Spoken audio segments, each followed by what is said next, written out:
Terus aku mau bahas ini sih dikit aja kayaknya. Aku belum belum hafal banget. Aku tadi aja kayak lihat-lihat masih lihat kan. Ya, oke.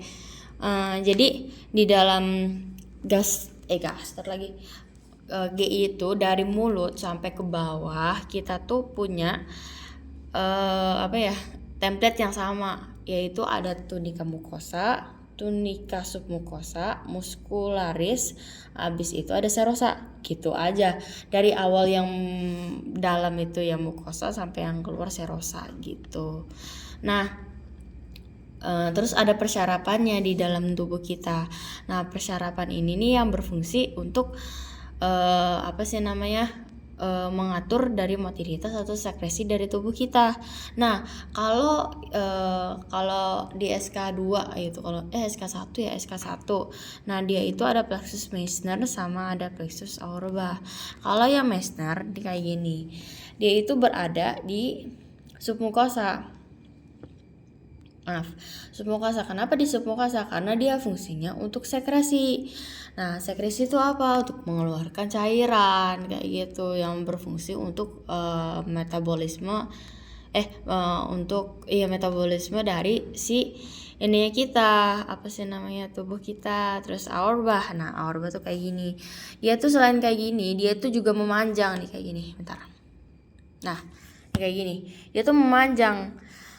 Nah, pemanjangan ini dia itu berada di apa sih namanya, bukan tunika muscularis, dia di tunika muscularisnya gitu. Nah, pemanjangannya kayak gini. Nah, untuk ininya kayaknya kamu hafalin aja deh. Ini astrosit, ini ganglia, sama ini satelit gitu aja udah. Terus kita bahas ke bagian siapa ini, gaster sama esophagus. Aku baru esophagus aja sih. Nah, esophagus sama gaster, oke. Nah, ini adalah esophagus. Esophagus tuh sama ya kayak tadi, bagian sini ini yang namanya epithelium atau yang bagian mukosa. Ini submukosa. Ini maksudnya ini lamina propria, ini submukosa, terus ini bagian siapa sih namanya? Si tunika muscularis. Dan di sini dia itu ada serosa. Sebenarnya nggak ada serosa di sininya tuh. Tunika serosa tidak ada karena tidak dikelilingi oleh peritoneum gitu katanya. Tapi kata YouTube ada. Kayaknya kita lihat di sini aja. Oke.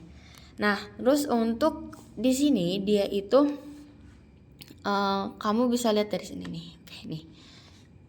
Nah, ini adalah si epitelnya. Epitel yang di bagian dalamnya. Epitelnya tuh namanya epitel berkeratin. Ini stratified itu berlapis. Epitel berlapis gepeng tidak berkeratin. Kenapa? Karena dia ada di dalam. Ngapain berkeratin? Nantinya kita batuk-batuk tiap hari. Terus selain itu ada yang di sini tuh lamina propria, dan di sini adalah submukosa. Nah, di submukosa itu dia itu ada kelenjar. Nah, aku juga kaget di dalam si esophagus itu ada kelenjarnya, walaupun di kata buku-buku kayak Sherwood dan lain-lain, dan dia tuh kayak nggak ada fungsi untuk mengeluarin kelenjarnya. Nggak taunya ada kelenjar esophagus di sini, dan ada sel mukosa dan serum mukosa yang isinya itu bakalan membuat pepsinogen sama lisozim. Ya, pepsinogen untuk pemecahan protein, sama lisozim tuh untuk apa namanya, bakteri kayak gitu. Nah, gitu. Terus di sini dia itu ada tunika muscularis. Nah, tunika muscularisnya itu dia ada yang di sininya oblik dulu atau itu dulu ya, aku lupa. Sirkuler dulu. Ini bagian sirkuler, ini bagian longitudinal, gitu aja. Nih, ini bagian sirkuler, ini longitudinal. Don. Ya, stomach atau bagian lambung. Nah, lambung ini dia itu dibagi dari mukosa, submukosa, sama muscularis externa dan serosa. Itu dia tuh ada semua.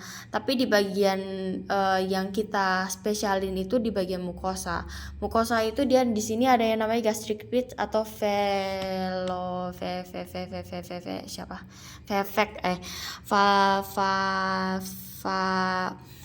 Valveola gastric. Oke. Nah, valveola gastric ini dia tuh kayak sumuran gitu. Dia tuh kayak bolongannya. Bolongan pertama adalah valveola gastric, terus isthmus atau neck. Nah, itu bagian tengah isinya tuh banyak sel parietal. Terus ada gastric gland. Nah, gastric gland itu bagian bawah, dia itu banyak banget sel chief. Nah, untuk itunya kayak ini. Ini valveola tuh. Valveola. Ya, ini juga atau gastric pit atau valveola itu. Oke. Selanjutnya nih, ini adalah epitel dari lambungnya. Tadi yang sel parietal dia itu berada di neck atau isthmus. Nah, dia itu ciri-cirinya itu lebih muda. Lihat, dia itu lebih muda daripada yang lainnya. Ya tuh, ini sel chief lagi. Ini parietal. Yang muda-muda lah. Ini parietal. Oke. Nah, parietal ini dia fungsinya untuk apa? Dia tuh pembuatan dia tuh pembuatan asam lambung HCl kita.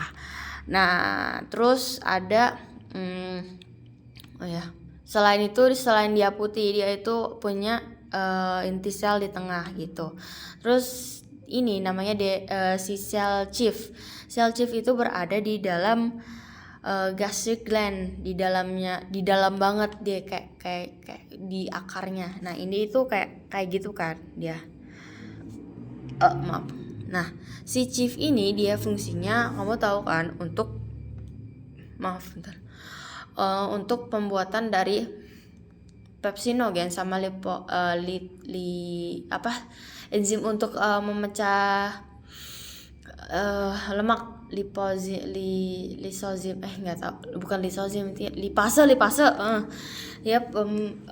si siapa sih namanya,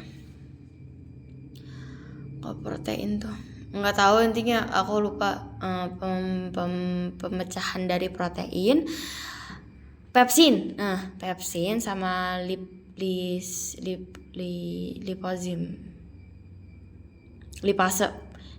sama pepsin. Lipase sama pepsin sel chief tuh.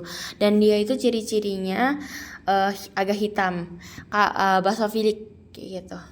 Nah, terus udah sih gitu aja. Terus ada DNS atau sel aput. Nah, DNS sel aput gimana ya kalau di sini? Nggak ada anjir. Tapi ada di itu. Ini DNS atau sel aput. Dia itu untuk apa ya? Nggak tahu, nanti lihat aja sendiri. Aku juga mau cari sih, belum nih. Nah, ini nih kita bisa lihat di sini mukosa, ini submukosa.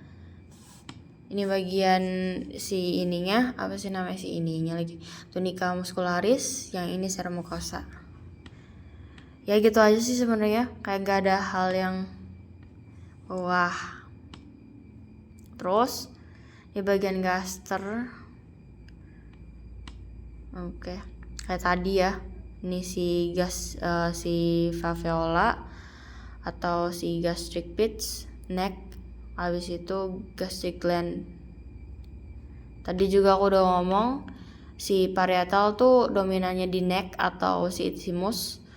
Terus dia itu si chief tuh banyakan di bagian gland. Ini ada sih sini sel dominan. Terus apa lagi ya? Ini gaster. Gaster itu banyak banget yang namanya, aduh aku lupa. Nanti aja sih gaster mah. Sok aja lihat yang lain-lain dulu. Aku baru itu aja sih.